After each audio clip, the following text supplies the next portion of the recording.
Bueno, bienvenidos. Vamos a entrar a un tema que sé que no es fácil de tocarlo. Primero porque se ignoró siempre, porque no se enseñó.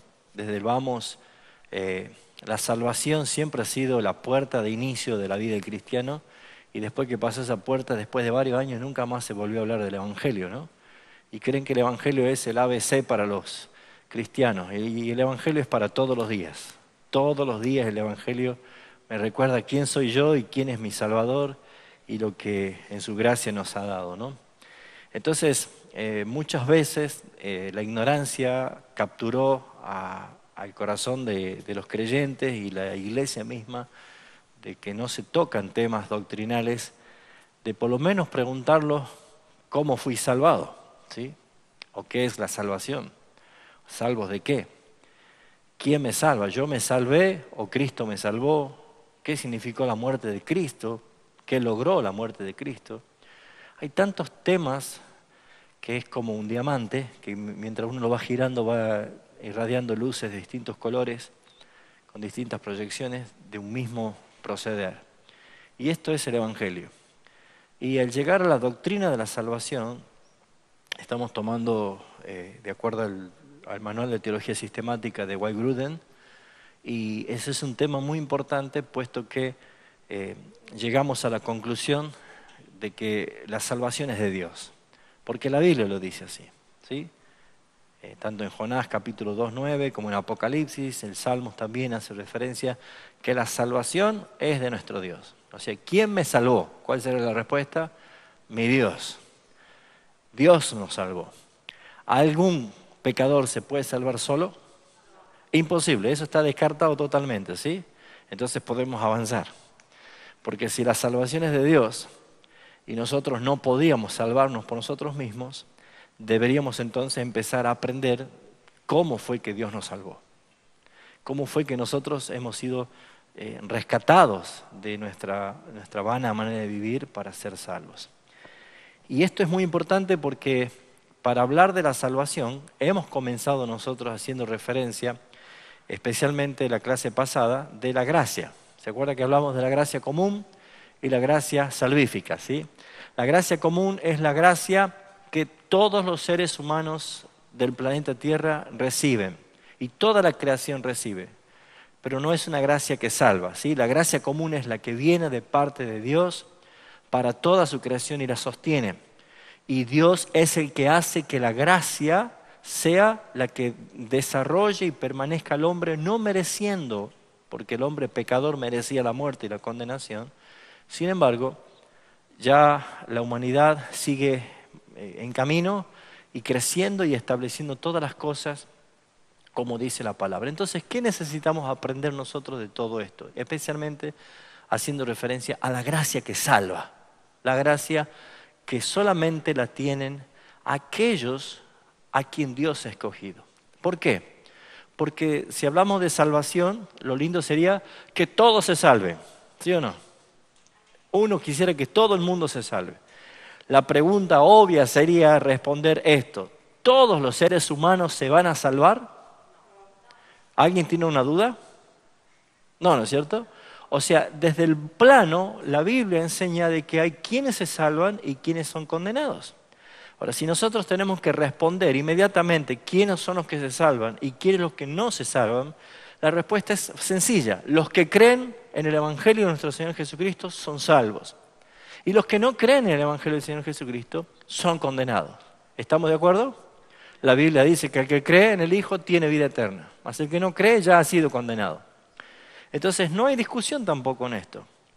Pero el tema es cómo se aplica esta salvación por medio de la gracia que hace que una persona que está en su estado de la naturaleza caída, que es muerto espiritualmente, muerto en sus delitos y pecados, ¿cómo hace una persona para poder salvarse si no se salva por sí misma y es Dios el que salva? Entonces, necesitamos nosotros empezar a recordar lo que hemos aprendido en un principio acerca de los atributos de Dios. Y una de las cosas que hemos hablado, y creo que fue el pastor Eduardo que enseñó acerca de la soberanía de Dios, ¿sí? Fue el momento en que yo me enfermé y que continúa Él, la soberanía de Dios. Y eso habla de los decretos eternos de Dios, que lo que Dios planificó desde antes de la fundación del mundo, lo llevó a cabo, lo ejecutó. Por eso es que es muy importante darse cuenta que antes de Génesis 1.1, ¿qué hay? No me vayan a decir el índice, ¿no? Antes de Génesis 1.1 hay muchas cosas que sucedieron en la eternidad. Por ejemplo, el Cordero fue inmolado antes de la fundación del mundo. Dice que Él nos amó antes de la fundación del mundo. Hay una expresión de gloria, Padre, la gloria que me diste antes que el mundo fuese. O sea que antes de Génesis 1.1, que para nosotros comienza la escritura inspirada por Dios, hay una eternidad. Y en esa eternidad hay un Dios que planifica.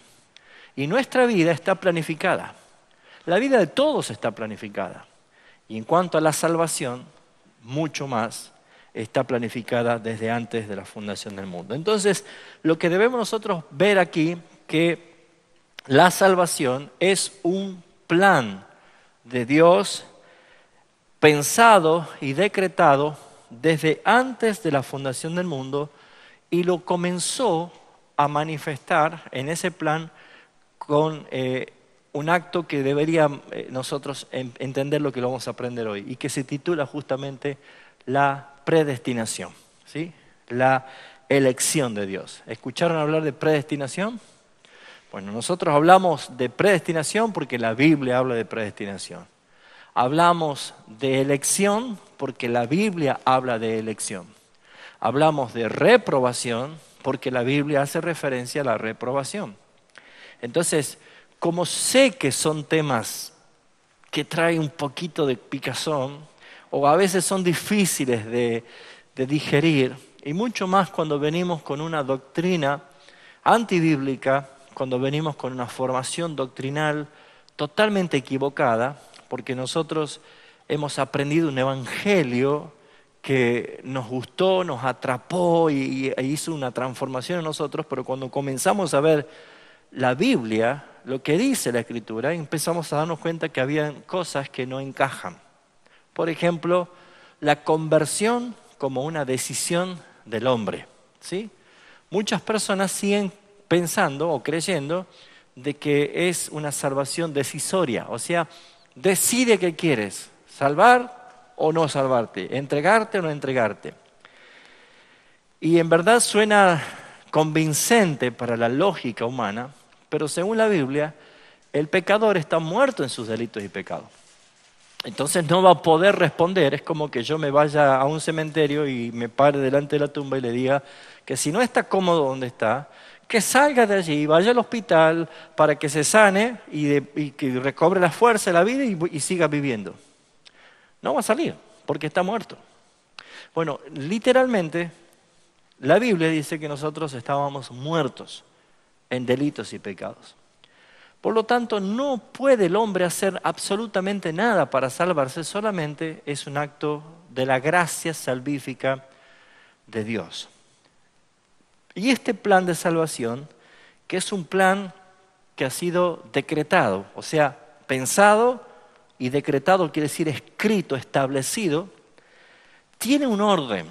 Ese orden de la salvación, o también conocido como el Ordo Salutis, ¿sí? Que es exactamente lo mismo traducido al castellano, orden de la salvación, encontramos 10 cosas, se las digo simplemente y pueden tomar nota, pero comienza el orden de la salvación con la elección. Número 1 es la elección. O sea, que Dios escoge, ¿están preparados para escuchar esto? Dios escoge a las personas que Él va a salvar.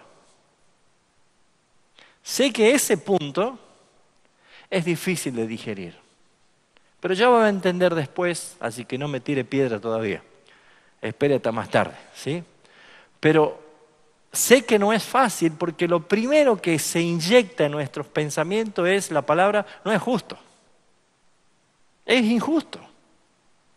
Y queremos atribuir ese pensamiento que Dios es injusto. Hay que tener cuidado. Porque si exigimos justicia, ¿usted se salva? ¿Yo me salvo? ¿Nos salvamos alguno? No. Así que no nos conviene ni siquiera mencionar la letra I de la palabra injusticia, porque estaríamos perdidos. Nosotros no somos salvos por justicia, somos salvos por gracia y misericordia.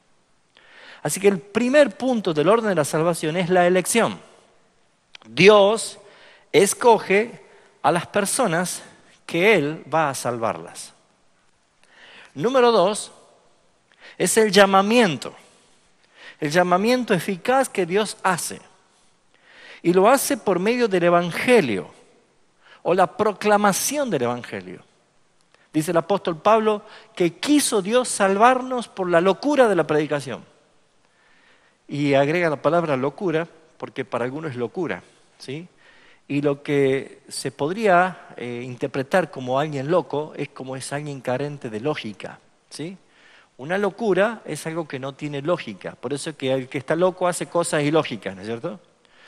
Sin embargo, para la mente humana caída, pervertida por el pecado, atrofiada por el pecado, el Evangelio de Jesucristo es locura. No lo puede entender, no lo puede discernir. Por esa razón necesitamos ver que el llamamiento de Dios va a ser recibido eficazmente, no por todas las personas, sino por aquellos a quien Dios escogió desde antes de la fundación del mundo. Número 3, después que Él eligió y después que Él llamó eficazmente, si Dios llama, Dios no responde. Si Dios llama, alguien responde. Dios llama al pecador, pero el pecador, si está muerto en delito y pecado, ¿cómo va a responder? ¿Cuántos de ustedes han estado conversando con un muerto últimamente? Nadie, porque está muerto. Cuando alguien intenta hablar con un muerto, no le va a responder porque está muerto. Bueno, si el hombre está muerto en sus delitos y pecados, ¿cómo va a responder? Bueno, el tercer punto es la regeneración, o sea, el nuevo nacimiento.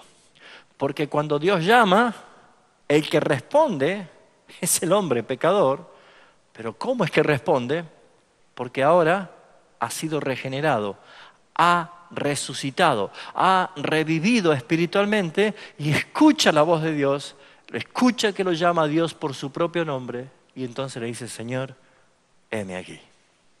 Aquí estoy. ¿Nota la diferencia? Número 4, estamos en el orden de la salvación. Cuando la persona que ha sido llamada responde eficazmente, esa respuesta está iniciando el proceso de lo que sería la conversión. Número 4, la conversión.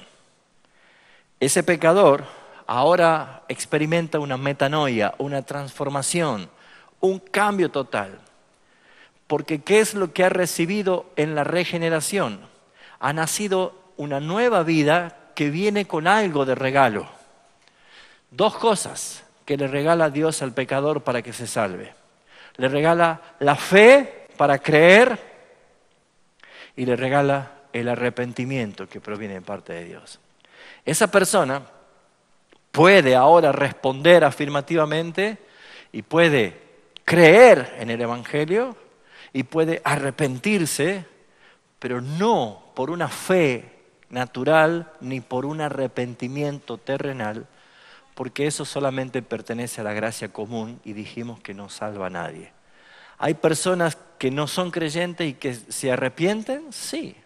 ¿Por qué? Hemos mencionado de que la Biblia en Romanos 2, 14 y 15 dice que los impíos que no tienen ley son para ellos como ley porque su conciencia o su razonamiento los acusa, los defiende a causa de la palabra, la ley escrita en sus corazones y en sus mentes. O sea que no hace falta que sea cristiano. Cualquier persona en el mundo, aunque se llame ateo, sabe que matar está mal, que robar está mal, que mentir está mal. ¿Saben? ¿Por qué? Porque su conciencia le está diciendo. Entonces lo que muchas veces personas hacen y actúan en devolver algo robado, en pedir perdón porque un exabrupto o lo que sea, es simplemente un acto de la conciencia y eso se llama remordimiento. Acusados por su conciencia. Es lo que pasó con los fariseos que quieren apedrear a la mujer. cuando Jesús dijo: el que esté libre de pecado, que arroje la primera piedra. Y dice: y ellos, movidos en su razonamiento, ellos, acusados por sus razonamientos, ese remordimiento que tenían, se fueron. Número 5. Cuando el pecador ha sido regenerado, convertido por causa de la fe y el arrepentimiento, inmediatamente ese pecador ha sido justificado. Número 5 es la justificación. Y la justificación es la posición legal delante de Dios, es la posición correcta delante de Dios. Dios, como un juez justo, sanciona con un golpe de martillo diciendo: inocente, justificado, no hay culpa, no hay deudas. Y uno dice: wow, esto sí que es importante, porque yo sé que soy pecador, pero sin embargo he sido declarado justo, pero no por mis méritos, sino porque Jesucristo pagó por mis pecados. Luego, el número 6, encontramos en el orden de la salvación, es la adopción, o sea, el derecho legal de llegar a ser miembros de la familia de Dios. La adopción, el derecho legal de llegar a ser miembros de la familia de Dios. Ahora, Dios es mi Padre.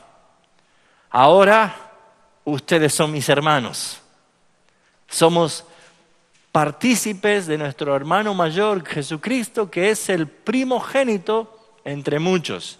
Y también somos coherederos juntamente con Cristo. Eso lo hace la adopción. Por eso es que nosotros podemos sentirnos literalmente hijos de Dios. No hay título más hermoso, más honorífico. A veces se están peleando a ver qué título se va a poner, si apóstol, si profeta, si querubín, si serafín, como lo que quiera. Hermanos queridos, lo más lindo que nos puede pasar es ser hechos hijos de Dios. Número 1, elección. Número 2, llamamiento. Número 3, regeneración. Número 4, conversión. Número 5, justificación. Número 6, adopción. Número 7, santificación, que es la conducta diaria, progresiva de la vida de un cristiano. O sea que la justificación es un acto inmediato, pero la santificación es un acto progresivo, es un estilo de vida progresiva que voy cada día venciendo más. Mientras más voy madurando espiritualmente, voy más logrando pecar menos, vencer más al pecado y poder de esa forma mostrar un testimonio y una conducta correcta de la vida. Número 8 es la perseverancia, que significa permanecer como cristianos hasta el final. Y es importante entender que nosotros perseveramos porque Dios nos preserva. Es importante entender que perseveramos porque Dios nos preserva. Y la perseverancia es lo que se conoce como la seguridad de la salvación. Hay cristianos que creen que la salvación se pierde. Y eso no es bíblico. Porque si la salvación es de Dios y hay un plan eterno de redención desde antes de la fundación del mundo, ninguno de mis pecados pueden arruinar un plan eterno de Dios. Dios no solo planificó al escogerme, sino que terminamos en este orden de la salvación hasta con la glorificación. Por lo tanto, mi vida de principio a final ya es un plan glorificado de Dios. Así que nosotros estamos en ese desarrollo. Pero en la perseverancia de los santos, que es la seguridad de la salvación, en ninguna parte de la Biblia dice que jamás vamos a tener problemas con el pecado o con la tentación. Podemos pecar, pecamos de por hecho todos los días, pecamos de omisión o de acción, pero pecamos. El que sabe hacer lo bueno y no lo hace es pecado, dice, ¿no es cierto?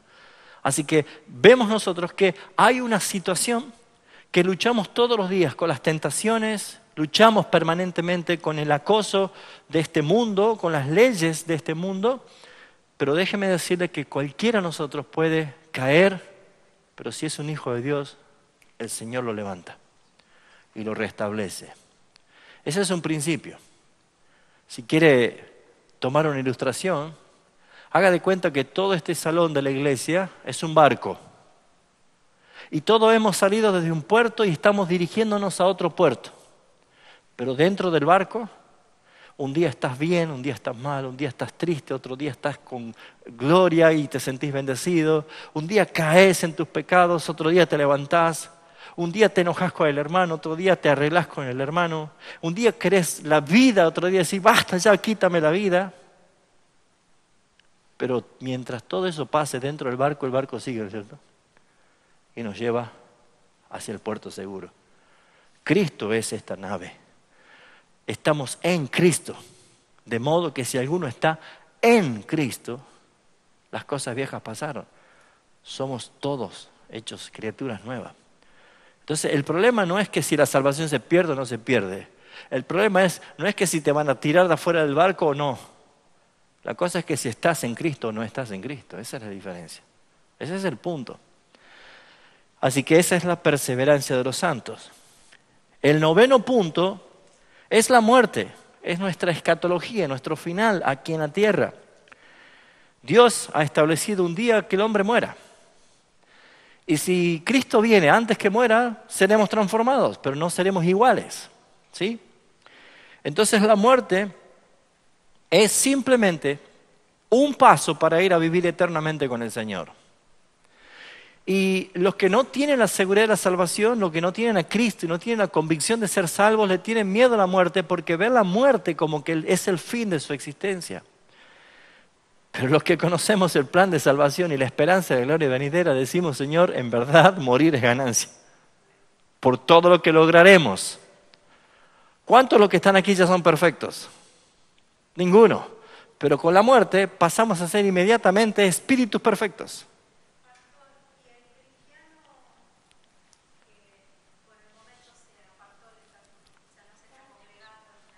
Si es hijo de Dios, va a volver. Por supuesto. Por supuesto. El ejemplo más claro es el ladrón que estaba al lado de la cruz, que se arrepintió agonizando y dijo, hoy estarás conmigo en el paraíso. Porque Jesús dijo, esta es la voluntad de mi Padre, que yo no pierda a ninguno de los que el Padre me ha dado. Yo los resucitaré en el día postrero. Por eso es que nosotros tenemos que entender lo que significa la práctica de la santificación diaria, ¿sí? Y el número 10 es la glorificación, o sea que es recibir un cuerpo resucitado, glorificado como el de Cristo. Esos 10 puntos se llama orden de la salvación. ¿Le gusta saber esto? Pero para poder conocer y disfrutar de todos esos 10 puntos del orden de la salvación, tenemos que comenzar por el principio. ¿Y cuál es el número 1? La elección. Y es el punto en el cual vamos a meditar y aprender en el día de hoy, porque si empezamos nuestro estudio con el orden de la salvación, la elección no la podemos pasar por alto. La elección es vital, es la llave que nos conduce a esta etapa del orden de la salvación hasta llegar a esa glorificación. Porque el término predestinación es mencionado en las Escrituras y debemos nosotros creer lo que la palabra de Dios dice y entender lo que Dios dice en su palabra.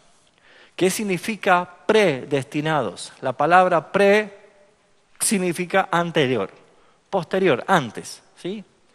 Y destinados es la que deriva de la palabra destino, final. El destino final de todos nosotros ha sido planificado anteriormente.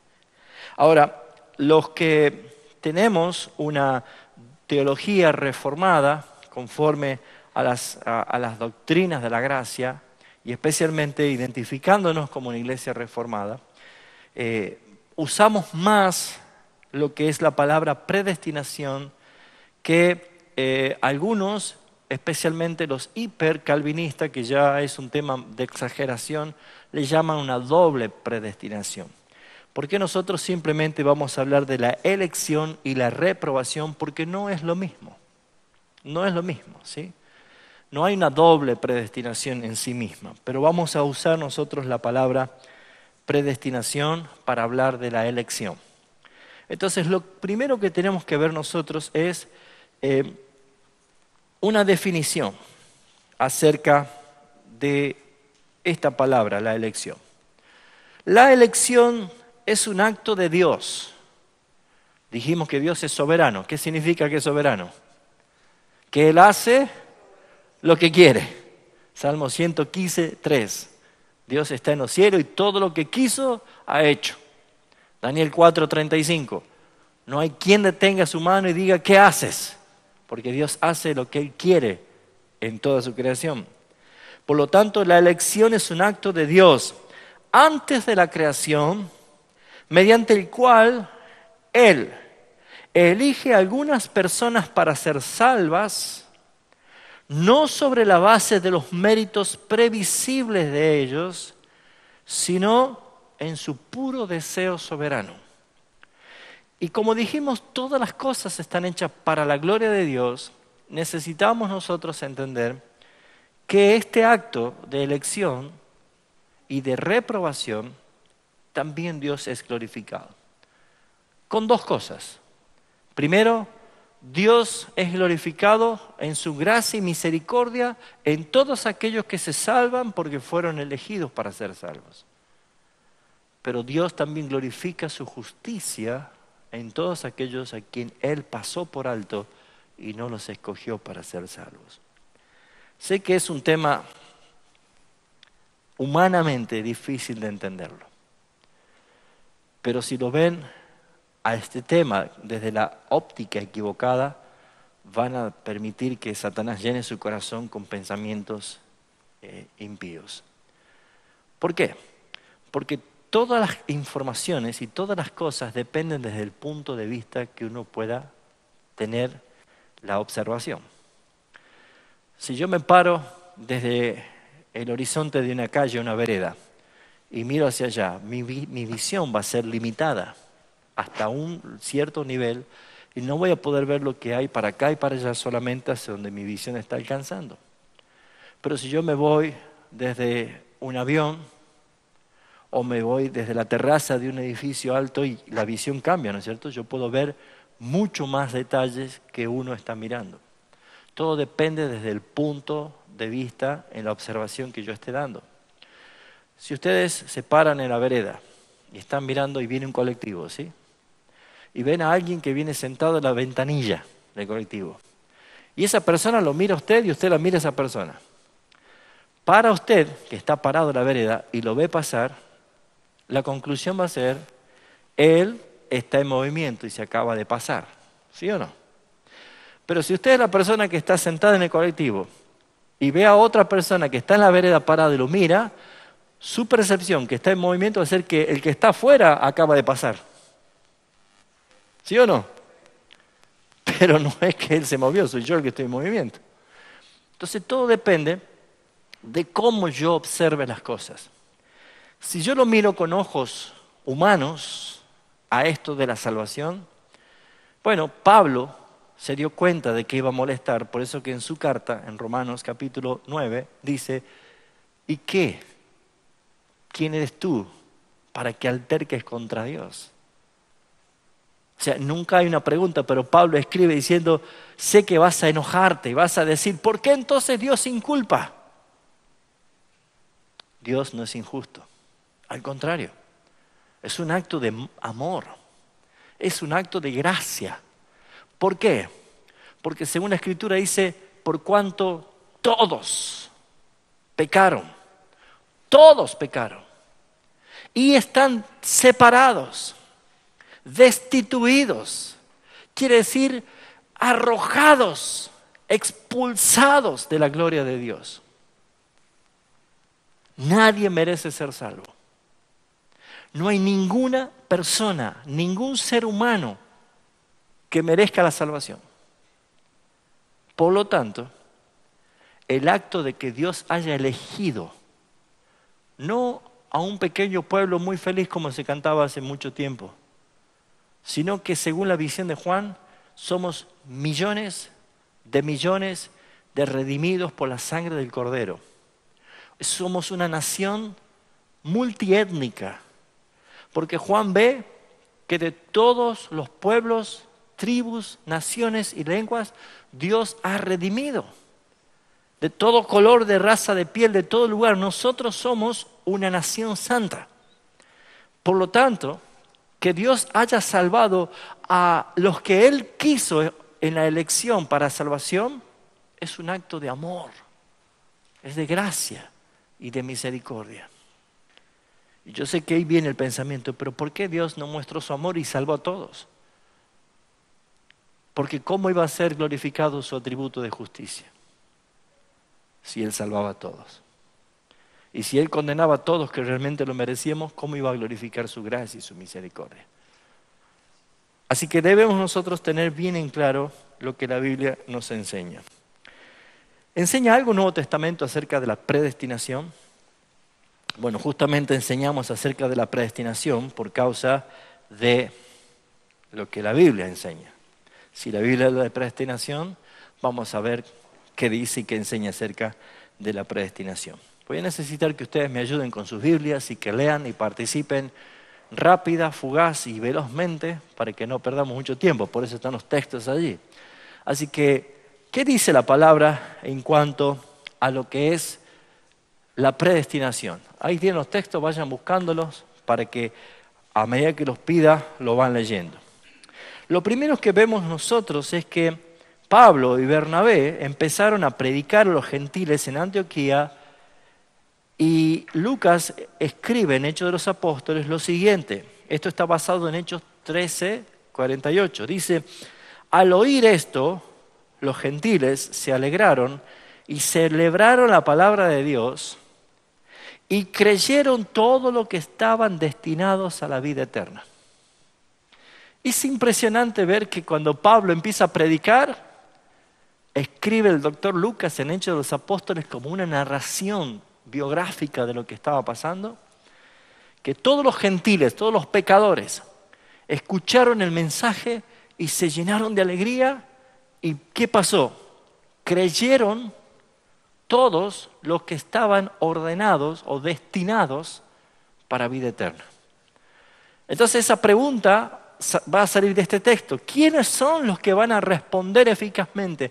¿Quiénes son los que van a creer verdaderamente? Son solamente aquellos que han sido ordenados o predestinados desde antes de la fundación del mundo para vida eterna. Veamos lo que dice la palabra de Dios, puesto que nosotros debemos predicar el Evangelio, pero la pregunta es, ¿cuántos creerán? ¿Cuántos son los que creerán? Y la misma Biblia responde, todos los que estaban destinados a vida eterna. Y si usted creyó y está aquí y se está gozando al escuchar todo esto, es porque usted, hermano, también estaba predestinado para vida eterna. Por eso que el Señor te llamó y el Señor te dio vida. Romanos 8, 28 al 30. Ese es un texto muy conocido, pero es importantísimo leer lo que revela el apóstol Pablo allí. ¿Quién lo puede leer fuerte? Y sabemos que a los que aman a Dios, todas las cosas le ayudan a bien. Esto es, a los que conforme a sus propósitos son llamados. Ajá. Porque a los que antes conoció, también los predestinó para que fuesen hechos conforme a la imagen de su Hijo. Uh-huh. Para que Él sea el primogénito entre muchos hermanos. Y a los que predestinó, a estos también llamó. Y a los que llamó, a estos también justificó. Y a los que justificó, a estos también glorificó. ¿Cuál es la palabra en común que une todo el texto? La que se repite permanentemente. ¿Seguro? Hay una palabra que conecta todos los versículos. Estos y otra palabra más. También. A estos también. A estos también. A estos también. ¿Lo ven? ¿Lo encuentran? Bueno, si nosotros leemos al revés y empezamos desde la glorificación, podríamos tener más claridad en esto. ¿A quiénes glorificó el Señor? A los que justificó. ¿A quiénes también justificó? A los mismos que Él llamó. ¿A quiénes Él llamó? A los mismos que Él predestinó. ¿A quiénes predestinó? A los mismos que Él los amó. O sea que es invariable. A todos estos que Él amó, a estos mismos los predestinó. A estos que predestinó, a estos mismos, sin uno más, sin uno menos, los llamó. A estos mismos que llamó, sin uno más ni uno menos, los justificó. Y serán esos mismos que Él desde la eternidad conoció, amó, llamó, justificó, que serán glorificados. No hay nadie que añada ni que quite a ninguno. Conoce Dios el número de sus escogidos, porque ese es el pueblo a quien Dios, el Padre, les ha regalado a Cristo. Yo no sé qué siente usted el solo hecho de saber que nosotros somos un regalo para Cristo. ¿Le gusta saber que somos un regalo para Cristo? ¿Qué opinan ustedes de los regalos? A ustedes, a ver, cuando cumplen año, ¿qué esperan de regalo? ¿Qué opinan cuando le traen una tarjeta nada más? Ay, bueno, gracias, hermano. O si le regalan, qué sé yo, otro par de medias. ¿Sí? Y todos le regalan par de medias. Uno dice, bueno, es agradecido, está bien, no importa. Un chicle, está bien, no hay problema, ¿no? Pero a veces el regalo determina la expresión del amor. El que da es el que ama. Ahora, fíjense ustedes, nosotros somos el regalo del Padre para Cristo. Yo soy un regalo, Padre, a los que me has dado, yo les he dado tu nombre. Es glorioso leer el capítulo 17 de Juan y ver todo lo que Cristo se deleita con aquellos a quienes el Padre le ha dado. Padre, ellos estaban en el mundo, pero tú me los has dado. Ahora, yo los guardo. Ellos están en el mundo, pero no son del mundo, pero yo los he guardado. Qué hermoso es saber que nosotros fuimos un regalo para el Señor. ¿Por qué? Para que Él sea el primogénito entre muchos. Para que Él sea el Rey de reyes. Para que Él sea el Señor de señores. Para que Cristo tenga un pueblo santo, una nación santa. Por eso el Padre escogió desde antes de la fundación del mundo por una expresión de amor a su propio Hijo. Hijo, ahí tenés tu pueblo. Y ahí vamos nosotros. Hijo, ahí tenés tu nación. Pero hay que redimirlos. Hay que comprarlos. Hay que pagar el precio. Están pecadores. Hay que santificarlos, hay que justificarlos. Por eso es que Cristo quiso morir. No lo obligó. Quiso morir por tus pecados, por mis pecados. Por esa razón es que habla de que sabemos ahora, los que aman a Dios, que todas las cosas nos ayudan a bien. Pero esto no es para que usted le recomiende ese texto al compañero de trabajo, al verdulero, al vecino que no es creyente y que está pasando un momento difícil. Porque no es para ellos. ¿Para quién es? Esto es, dice, a los que conforme a su propósito han sido llamados. A veces nosotros queremos consolar a otras personas, está bien, es lindo, pero ¿saben? Este texto está hablando para aquellos que fueron escogidos. Porque a los que antes conoció, a estos también los predestinó. Y a los que predestinó a estos también los llamó. Y a los que llamó a estos también los justificó. Y a los que justificó a estos también los glorificará. ¿Así dice? Los glorificó. Veamos también cómo el apóstol Pablo en Romanos capítulo 9, versículo 11 al 13, hace referencia en cuanto a cómo es su acto de elección soberana.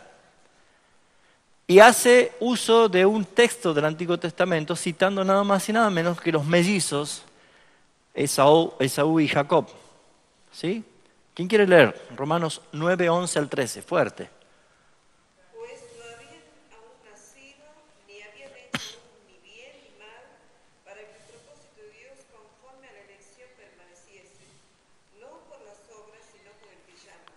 Se le dijo, el mayor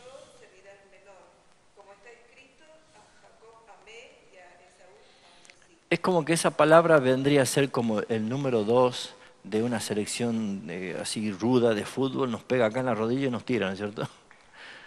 Porque es fácil subirse a la nube de gloria diciendo, "Ay, Dios me eligió a mí. Dios me escogió, soy un elegido". ¿Saben? Cuando nosotros jugamos al fútbol en la escuela, en el barrio, los chicos de los vecinos, ¿no? Y siempre sabemos que el crack, el mejor jugador, ese es el que elegía. O los dos que mejores jugaban. ¿Vio que se hace así? Los dos que mejores juegan son los que eligen. Y qué lindo es que al primero que te llaman es a Raúl. A mí me eligió. El crack me eligió a mí. Qué triste cuando llaman a todos y dicen, no queda nadie más, y vos decís, a mí. ¿No es cierto? Es como que una cosa ya de terapia, ¿no? Pero, ¿saben? Sentirse elegidos, y sentirse elegidos por aquel que hace mérito, muchas veces decimos, wow, ¿qué habrá visto en mí? ¿Qué condiciones tendré? Y ese es el error que muchos interpretan mal porque creen que ser elegidos por Dios es por algo bueno que haya hecho. Y Pablo dice aquí, no muchachos, esto no es así.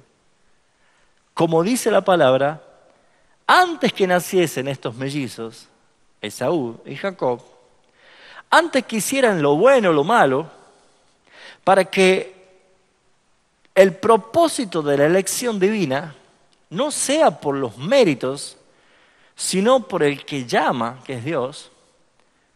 Dios dijo, a Jacob amé y a Esaú aborrecí. Porque no es por algo, no se basa en las obras que hayan hecho, sino en el que llama.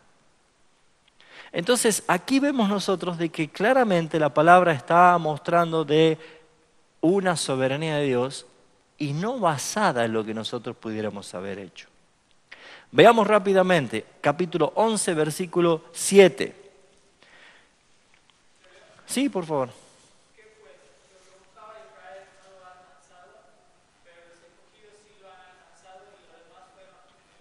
Fíjense ustedes que muestra la Biblia dos tipos de personas. Los escogidos han alcanzado la salvación, pero los que no fueron escogidos fueron, ¿qué dice? Endurecidos.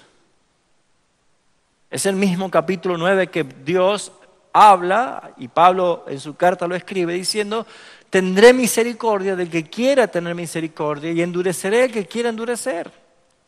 Y citando justamente a Faraón, Faraón dice que Dios endureció el corazón de Faraón para que sea vista su gloria. Por lo tanto, mis hermanos, nos estamos dando cuenta que estamos ante un Dios soberano, lleno de gracia y misericordia, porque la elección no es un acto de injusticia, no es un acto de maldad de Dios, sino todo lo contrario. Piense, no merecíamos ser salvos y Él nos escogió para salvación. ¿Y quién podría pararse delante de decir? Exactamente. Veamos rápidamente otro texto, Efesios 1, 4 al 6, que también Pablo hace referencia en cuanto a esto, que es la elección. Él nos escogió. ¿Sí? ¿Qué dice? Efesios 1, 4 al 6.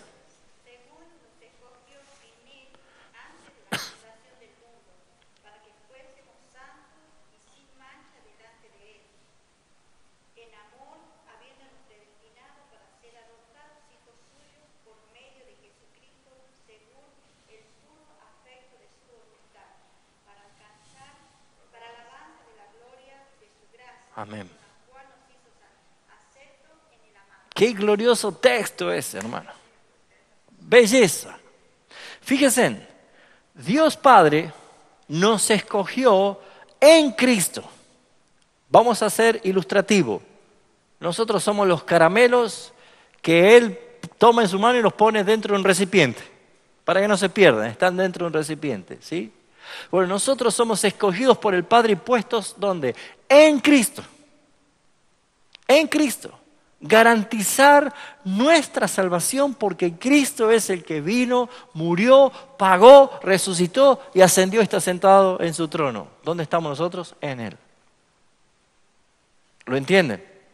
Ahora fíjense, lo hizo antes de la fundación del mundo y el propósito está para que fuésemos santos y sin manchas delante de Él. ¿Saben cómo nos vamos a ver dentro de poco cuando venga Cristo? Nos vamos a ver delante del Padre santos y sin manchas. Eso significa glorificados. ¡Qué belleza! Lewis, el famoso escritor cristiano, que hizo muchos libros, entre esos hizo la película que ustedes habrán visto, Las Crónicas de Narnia. Bueno, él es un escritor cristiano.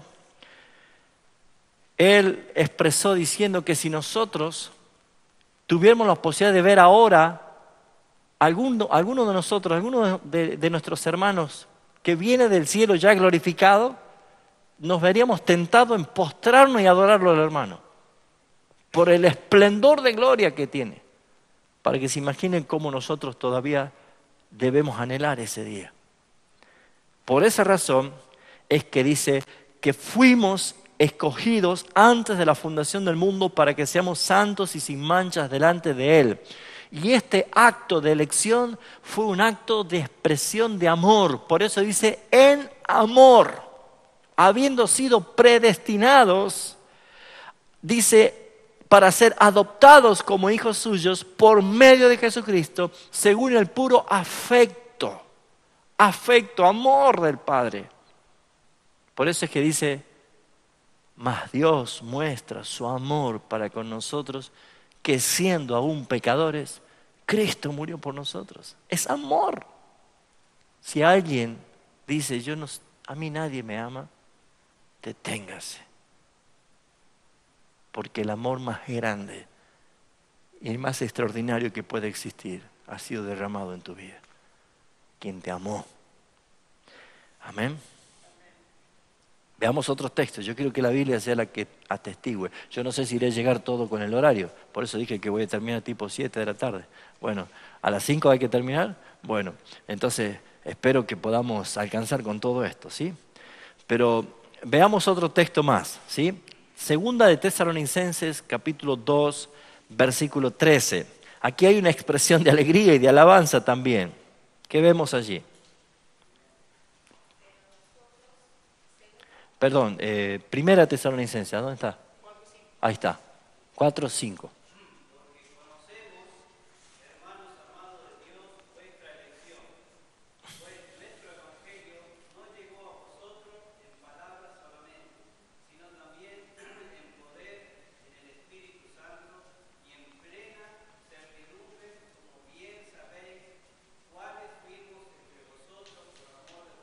Amén.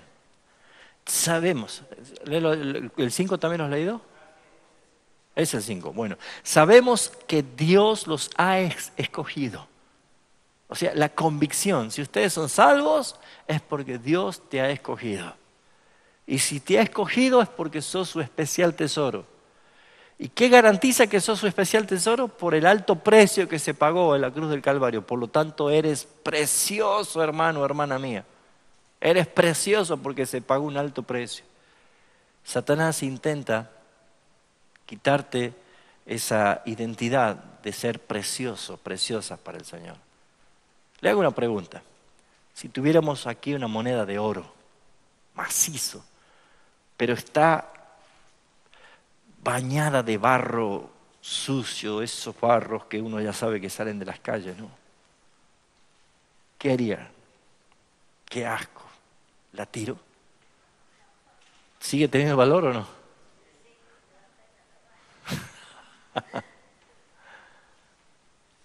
Lo exterior está sucio, pero la esencia es preciosa.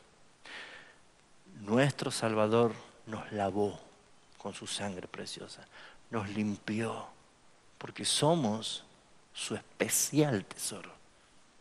Por eso, mis hermanos, debemos entender que no es por el mérito, no es por lo que nosotros éramos, sino por lo que íbamos a hacer en Él. Entonces, mis hermanos, es mucho motivo para darle gracias al Señor. Segunda de Tesalonicenses 2:13.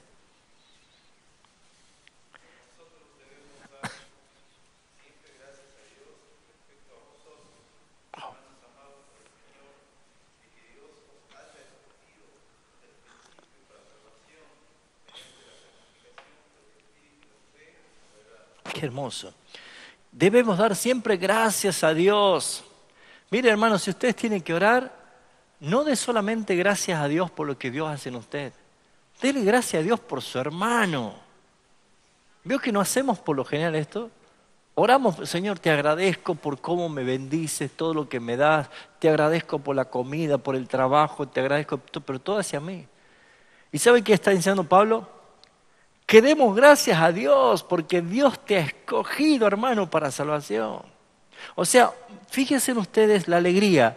No cesamos, no debemos dejar de dar gracias a Dios por ustedes, hermanos amados, porque desde el principio Dios los escogió para ser salvos mediante la obra santificadora del Espíritu. Tenés a un hermano al lado tuyo que fue pagado el precio de la sangre de Cristo. Y es precioso y demos gracias a Dios por el hermano. A veces nosotros queremos pelear con el hermano, pero en realidad es para darle gracias a Dios por el hermano. Esa es la función. Bueno, ¿qué nos queda? ¿Algún texto más? 1 Timoteo 5:21, para que veamos el carácter soberano de Dios, que es el que elige, que no solo eligió a los hombres pecadores para ser salvos, sino que también dice que eligió.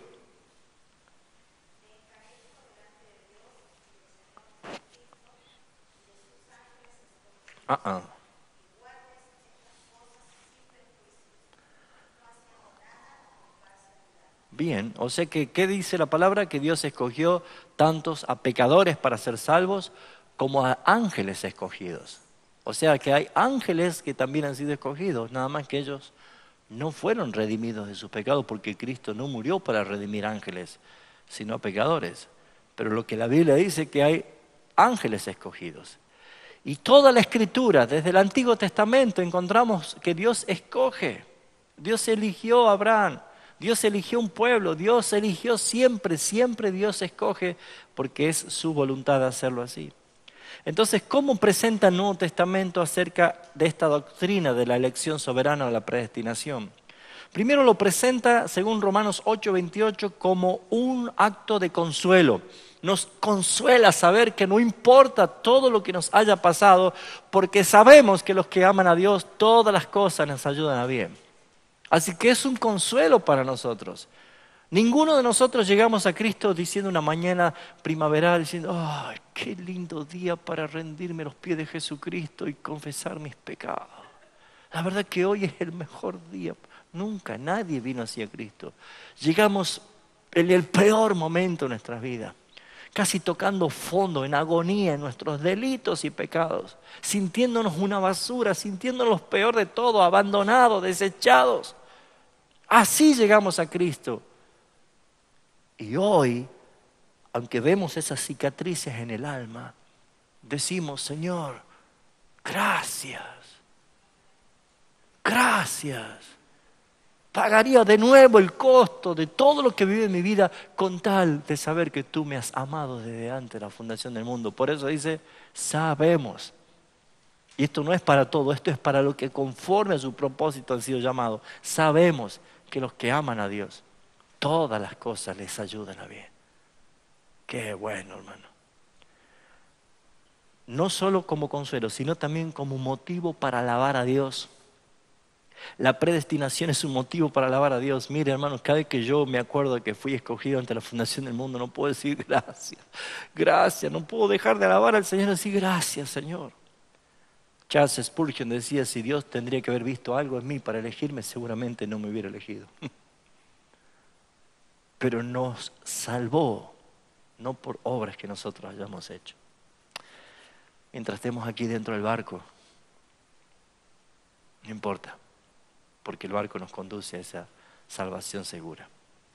Y también como un estímulo para evangelización. ¿Por qué?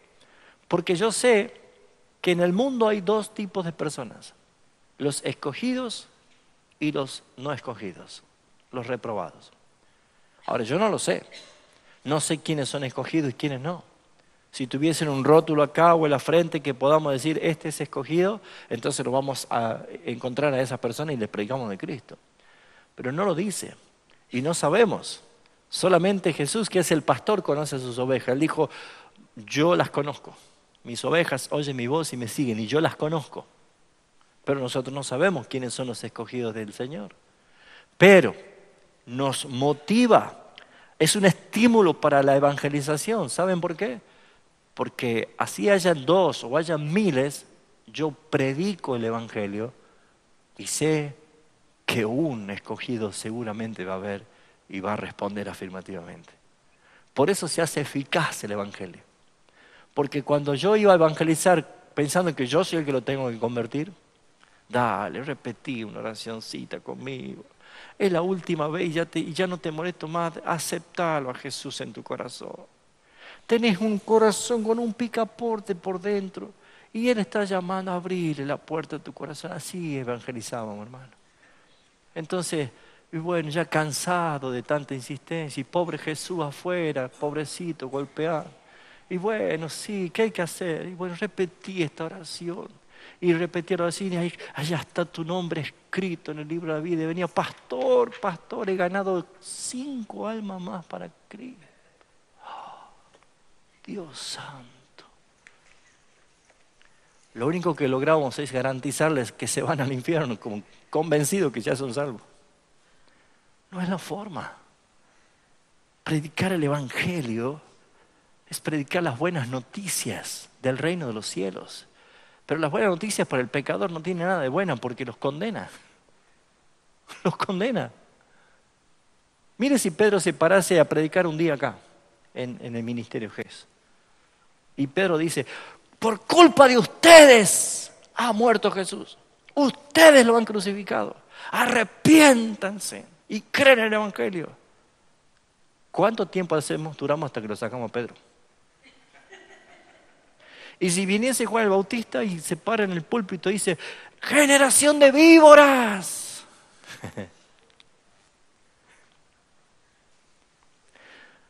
Hoy el evangelio está tan diluido que simplemente dice, no hay que decir pecado para que la gente no se ofenda. ¿Quién? Y bueno, pero hay gente que dice, no digan infierno, no digan pecado, no mencionen porque la gente se ofende y se va. No hablen de eso. Al pecado díganle en error. ¿Sí? Entonces, ¿qué es lo que logramos solamente? Es empujar a una multitud de gente con una sonrisa de oreja a oreja que va camino al infierno. Necesitamos nosotros entender que predicar el evangelio es ser una voz que anuncia el mensaje de salvación. Nosotros no convencemos, es tarea del Espíritu Santo, nosotros solamente tenemos que anunciar. Y el Espíritu Santo eficazmente va a llamar por medio del mensaje que sale de tu boca a aquellos que han sido escogidos por el Padre antes de la fundación del mundo. Ahí se cierra el círculo y comienza la regeneración. Pero antes nosotros queríamos convencer a la gente. Nosotros queríamos hacer las cosas y no nos sale bien, hermanos. ¿Vamos bien? Vamos bien, gracias Señor. Bueno, entonces, ¿cómo presenta el Nuevo Testamento? Es como un consuelo, como un motivo para alabar a Dios, también como un estímulo para la evangelización. Ahora, hay algunos malentendidos en cuanto a esta doctrina. Hay gente que dice, sí, es verdad, somos escogidos. No le molesta esa palabra. Cuando hablamos de predestinación, y sí, es una predestinación, pero yo te voy a explicar cómo es la predestinación. Como Dios es Dios y es omnisciente y todo lo sabe, todo lo ve, dice 1 de Pedro 1:2, dice que fuimos elegidos según la presciencia de Dios. Y ahí está. O sea que Dios vio de antemano que un día yo me iba a arrepentir y que un día yo me iba a quebrantar y que un día yo iba a confesar mis pecados y que me iba a entregar a Él y que le iba a abrir la puerta de mi corazón a Él. Por eso Él me escogió. Ojo, así piensa la mayoría de los cristianos. Y no es eso lo que dice la Biblia. No es así. Tal cual. ¿Qué debemos entender en cuanto a estos malos entendidos que puede dejar la doctrina? Primero, que la elección no es ni fatalista ni mecánica. Muchos creen que el fatalismo es simplemente un tema mecánico, que Dios así lo tenía que hacer, entonces Dios te escogió, te llamó y ya está, y nosotros como un robot, como mecánicos, aceptamos y estamos... No. Dentro de la soberanía de Dios hay dos verdades que yo no sé explicarlas y no creo que haya ninguno en el mundo que sepa explicarlas, porque son dos verdades paralelas. ¿Y alguna vez ha visto las paralelas unirse? Nunca se encuentran, ¿no? Son paralelas. Pero hay dos realidades bíblicas, que es la soberanía de Dios y la responsabilidad humana. O sea, cuando Dios me llama, no me obliga a mí que yo diga, sí, Señor. Yo soy responsable de decir, sí, Señor. Como también Dios llama a todos y hay algunos que dicen, no quiero. Entonces, nadie es robot. Nadie es algo que está en una elección fatalista o mecánica, sino que por lo consiguiente nosotros estamos en un acto de elección de Dios, pero no en algo frío, algo mecánico, sino todo lo contrario, es una expresión claramente del amor de Dios. Pero también debemos entender que hay una expresión de dolor de parte del Señor. Dice Ezequiel 33:11, dice, diles tan cierto como que yo vivo, afirma el Señor omnipotente, que no me alegro de la muerte del malvado, sino que con que se conviertas de su mala conducta y que viva. Conviértete, pueblo de Israel, conviértete de tu conducta perversa. ¿Por qué habrás de morir? Fíjense ustedes que es como que si la gente cree que la doctrina de la elección es Dios sin corazón, un Dios frío, malvado, diciendo, a ver, ustedes se salvan y ustedes se van al infierno, se mueren todos. La Biblia dice que Dios se entristece y le dice, yo quiero que te conviertas, yo quiero que dejes y cambies tu conducta. ¿Por qué has de morir? Pero allí es donde juega la soberanía de Dios y la responsabilidad del hombre. Pero también podemos ver nosotros que hay una expresión de amor de parte de Dios. Dios amó a los que escogió. Es más, la misma palabra que dice a los que antes conoció, no está hablando de la relación cognitiva que Dios recién los conoce, sino que esa palabra conocer es la misma palabra que se aplica para el acto de amor en intimidad. Adán conoció a Eva y tuvo sus hijos. José conoció a María y tuvo otros hijos. O sea, fíjense en que ese conocer es un acto de amor, una expresión de amor. Por lo tanto, es genuino entender que nosotros fuimos elegidos en un acto de máximo amor. Por eso dice que el amor de Cristo ha sido derramado en nuestros corazones. De tal manera, dice, de tal manera amó Dios al mundo que ha dado a su Hijo unigénito. Esa es la expresión de amor más grande. Por lo tanto, no es una elección mecánica ni es una elección fatalista, ¿sí? También debemos entender nosotros que hay algunos que malinterpretan, que la elección no está basada en el conocimiento anticipado de Dios de nuestra fe. Como dije recién, muchos malinterpretan la presciencia de Dios y diciendo que Dios nos escogió porque Él vio que un día yo me iba a arrepentir. Y no es así. Dios no nos escogió así. Hemos leído en Romanos capítulo 8, versículo 29, diciendo: a los que Dios conoció de antemano, también los predestinó para ser transformados según la imagen de su Hijo. No los escogió porque Él veía que ya estaban transformados en la imagen de su Hijo, entonces lo voy a salvar para que simplemente le saco lo de afuera. No, siempre Él escogió para que sean, no porque eran. Para que sean santos y sin manchas delante de Él, no porque ya éramos santos y sin manchas delante de Él. Por lo tanto, no es posible pensar que Dios me escogió a mí o nos escogió a todos los escogidos porque algo bueno vio en mí. No es así. Lo que vemos nosotros es que el conocimiento anticipado de Dios es de personas y no de hechos. Por eso hemos leído que a Jacob amé y a Esaú aborrecí, y no estuvo basada esa elección en nada de lo que hayan hecho, porque aún no habían nacido, ni habían hecho lo bueno ni lo malo, y Dios ya lo había escogido. Entonces es claro ver que no está basado en los hechos, sino que su conocimiento anticipado es en la persona. En la persona. Dios te conoció a vos, hermano, y te salvó a vos para que seas lo que Él quiere que seas. También las Escrituras nunca hablan de que nuestra fe es la razón de la elección divina. No es así. ¿Por qué? Porque nuestra fe natural no nos salva. Todos tenemos una fe natural, todos. Siempre doy el mismo ejemplo, pero ustedes vinieron y se sentaron en la silla usando una fe natural. Porque dijeron, me siento y me sostiene. Pero ¿qué pasaba si apenas se sientan, la silla y caen para atrás? ¿Qué es lo primero que van a hacer la próxima vez que vengan a sentarse? Miro la silla, si está bien. ¿Por qué? Porque la fe natural, cuando es agredida o es rota, esa confianza se destruye, porque es natural y no vuelve más. Pero cuando nosotros usamos lo que el Padre nos regaló, nos dio un regalo.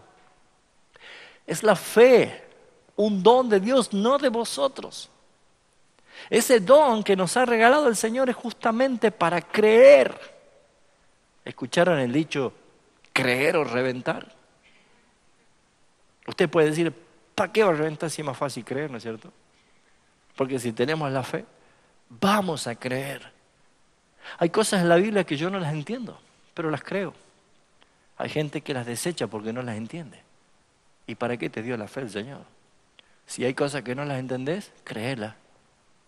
Y es más fácil creer, porque es un regalo de Dios para eso justamente, que la razón de intentar entender. Pero lo que sí podemos ver nosotros es que el ejemplo de Esaú está mostrando esto, que no es por la fe del hombre que Dios escogió, sino es que Dios le dio la fe para que crea que él fue escogido. Es diferente. ¿Vamos bien?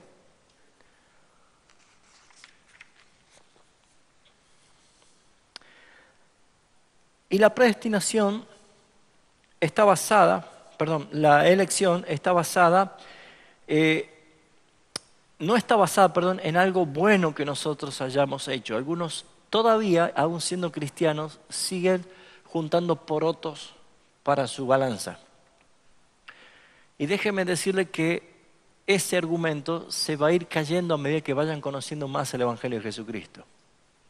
Pregúntense, si en este momento ya mismo nos vamos todos ante el tribunal de Cristo y le pregunta al Señor, ¿por qué te tengo que dejar entrar al cielo? ¿Qué le dirías?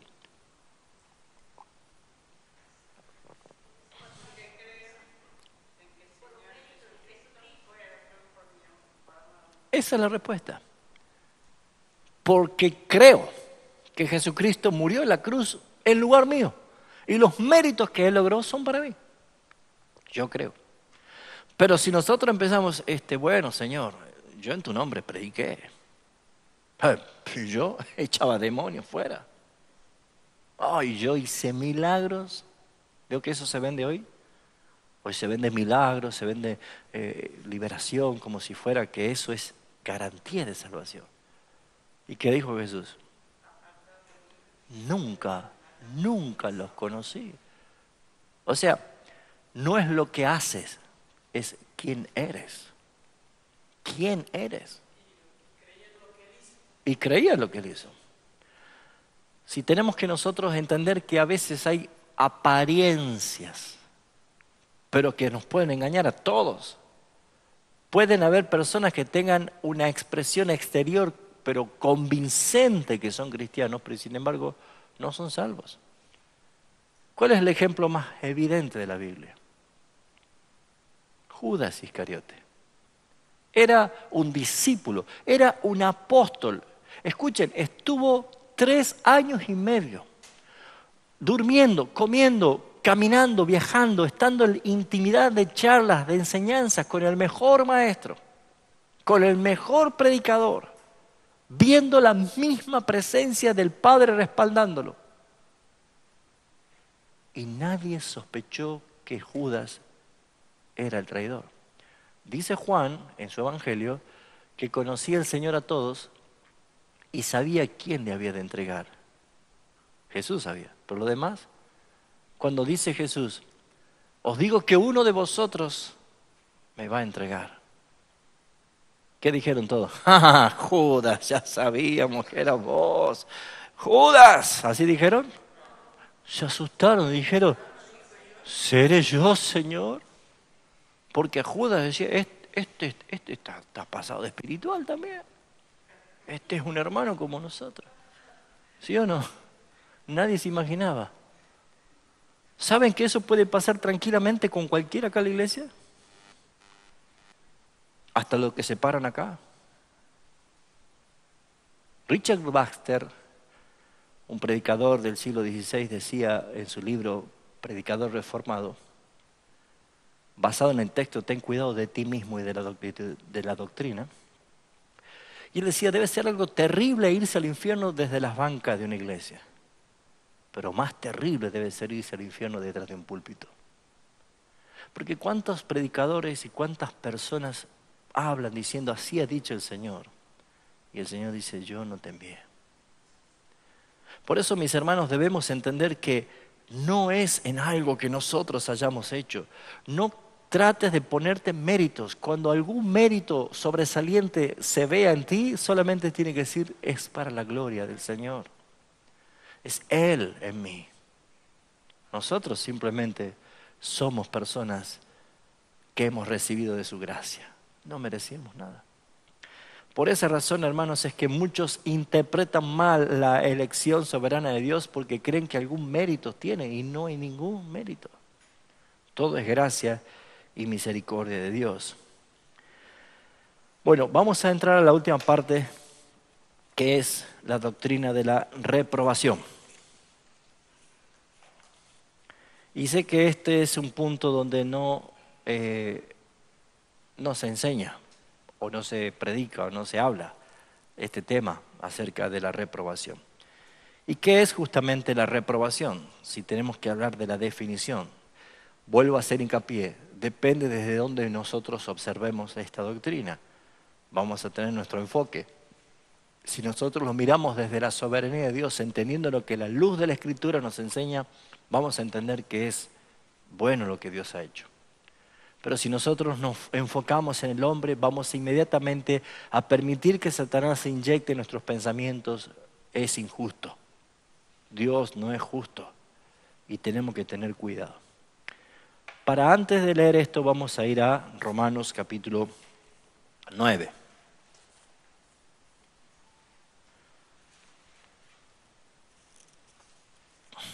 Romanos capítulo 9.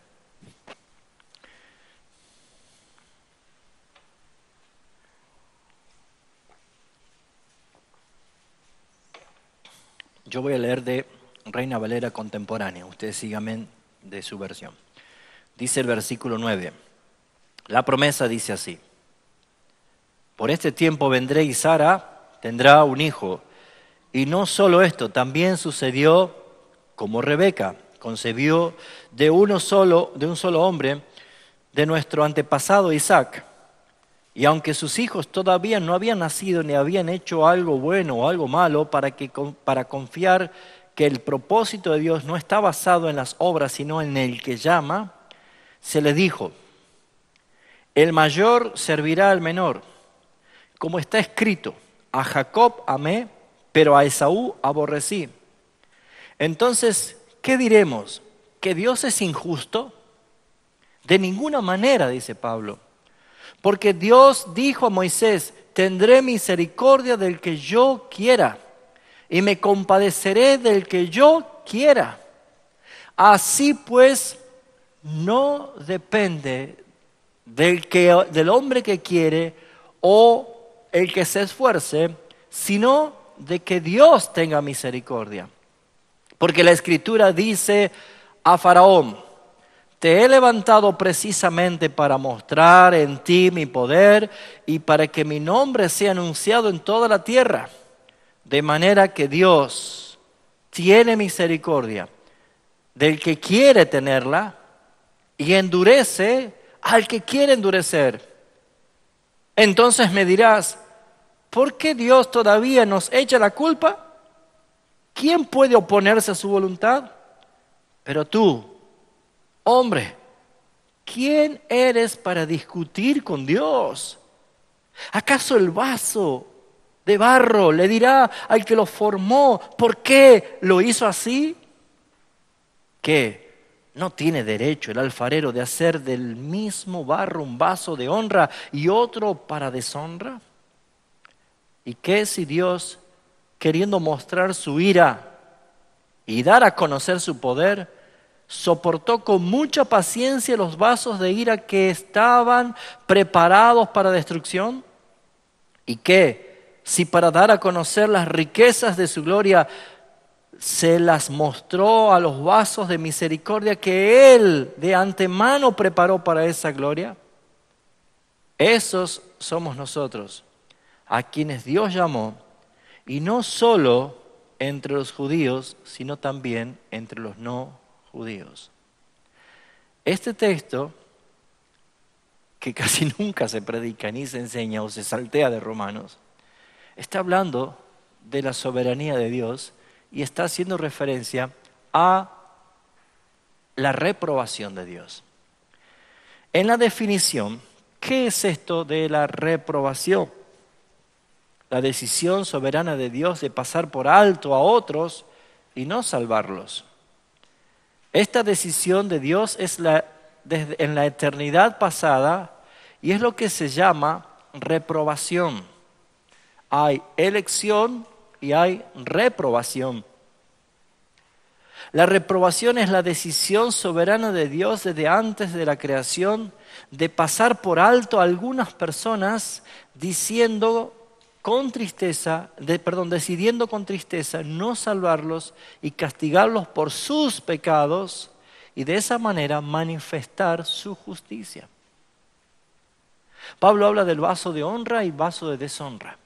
Del mismo barro, el alfarero puede ser un vaso de honra y un vaso de deshonra. Para que podamos comprender, nosotros tenemos nuestro sanitario, nuestros baños que podemos lavarnos las manos y tenemos un inodoro donde podemos nosotros hacer nuestras necesidades. Podemos nosotros entender que uno es de honra y el otro es de deshonra. Ninguno de nosotros se nos ocurriría ir a meter las manos en el inodoro para lavarnos las manos, porque ese es justamente deshonra, eso es asqueroso. Eso no es algo que yo debo hacerlo. Yo voy a usar el lavatorio de lavamanos.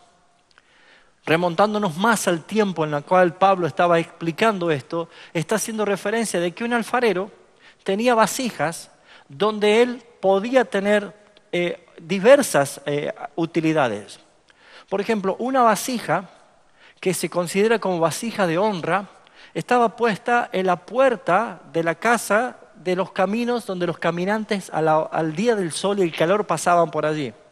No sé cómo usted se siente cuando está en un día de mucho calor y pasa el achilatero. ¡Wow! ¡Qué lindo!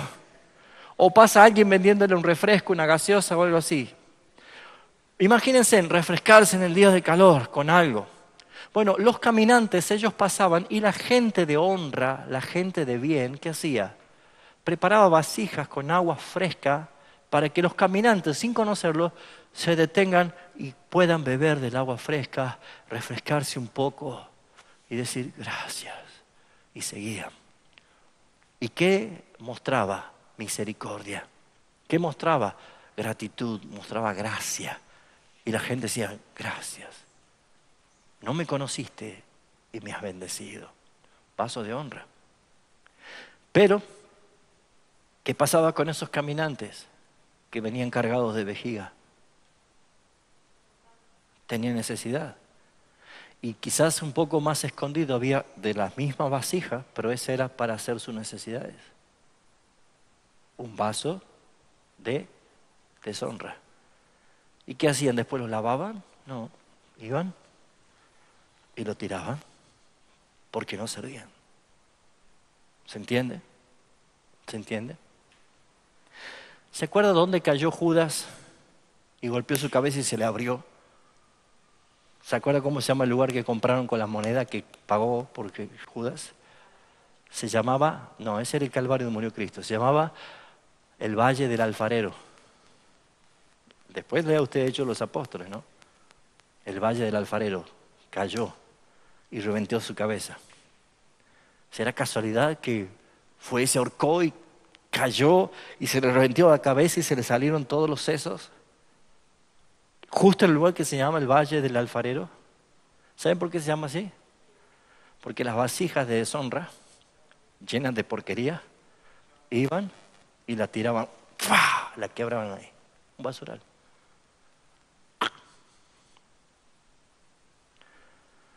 ¿Eran hechos del mismo barro? Sí. El uso era uno para honra y otro para deshonra. ¿Era bueno y justo que haya tirado esa vasija sucia con excremento? Sí, ¿no es cierto? ¿O le iba a poner a lavarla? Había que tirarla. Entonces, en el vaso de honra, la gente que se servía decía gracias. Glorificaba la justicia, la gracia y la misericordia de ese hombre que le había dado. Y cuando quebraba el vaso de deshonra con suciedad y excremento, era justo, eso tenía que hacer. Eso bien hecho. ¿Se entiende esto? ¿Y qué? Si Dios, queriendo mostrar su ira y su poder, soportó con paciencia los vasos de deshonra. Porque ¿qué quiere mostrar Dios? Su ira, su poder, su justicia. Y en los vasos de honra mostrar su misericordia. Dios hizo esto simplemente porque quería mostrar sus atributos, que su justicia sea glorificada y que su gracia sea glorificada. Si Él salvaba a todos, no iba a ser glorificada jamás su justicia. Y si Él condenaba a todos que merecíamos, no iba a ser glorificada jamás su gracia y su misericordia. Y como esto es un plan eterno de redención, desde su soberanía hizo esto el Señor. Por eso dice, tendré misericordia del que quiera tener misericordia y me compadeceré del que quiera compadecerme y endureceré al que quiera endurecer. Sé que no es fácil entender esto, pero es doctrina de salvación. ¿Y saben qué produce en nosotros esto? La necesidad de evaluarnos siempre delante del Señor, como dice su palabra, examinaos a vosotros mismos si estáis en la fe. Someternos a evaluación, someternos a prueba. Una de las cartas que son como un espejo para evaluarnos si soy o no soy un hijo de Dios es Primera de Juan, donde nosotros podemos ver las actitudes y cualidades de un hijo de Dios y quienes no lo son. Jesús le dijo a los judíos, ustedes no son hijos de mi Padre, ustedes son hijos del diablo, porque los deseos de vuestro padre, el diablo, quieren hacer. ¿Qué es lo que gobierna? ¿Qué es lo que manda tu interior? Antes, dice Pablo en Efesios, éramos por naturaleza hijos de desobediencia y estábamos atados a la esclavitud de los deseos del diablo. Pero Él nos hizo libres. Pecamos, claro, porque todavía anhelamos la transformación. Pero el pecado no tiene poder sobre nosotros, porque vio cuando uno le corta la cabeza a la víbora se sigue moviendo, pero ya no tiene cabeza. Yo les aseguro que le tendría un poquito de miedo si la cabeza está ahí. Pero si la víbora ya no tiene cabeza, aunque se mueva, la agarro y me saco foto. ¿Por qué? Porque ya no tiene poder. El pecado en un cristiano es como una víbora sin cabeza. Todavía se mueve, pero ya no tiene ningún efecto de veneno sobre nosotros. Porque Cristo aplastó la cabeza de la serpiente en la cruz del Calvario. Por eso tenemos que dar gracias a Dios. Tenemos que bendecir el acto soberano de Dios. Y al saber que fuimos elegidos y al saber que fuimos predestinados desde antes de la fundación del mundo, no hay nada que pueda sacarte del plan de Dios. Por lo tanto, hermanos, si ustedes tienen testimonio del Espíritu Santo que somos hijos de Dios, gocémonos porque hoy nos vemos aquí, pero nos vamos a ver en la gloria eternamente, para siempre en Cristo. Pero mientras tanto, procuremos hablar de Cristo a muchos que aún todavía no han escuchado el mensaje. Predique, hable de Cristo, enséñele a toda persona. Y con la convicción de que si es escogido, el llamamiento es eficaz, es irresistible. Me sedujiste, Señor. Y eso es lo que hace justamente la predestinación. Llegamos bien, 4:30. Vayan a trabajar, algunos tienen que trabajar, ¿sí? Que Dios nos ayude a entender esto, pero necesitamos conocer acerca de lo que es la elección, porque la próxima clase vamos a hablar del llamamiento, cómo fuimos llamados y qué hermoso es escuchar el mensaje del Evangelio del Señor Jesucristo. Amén.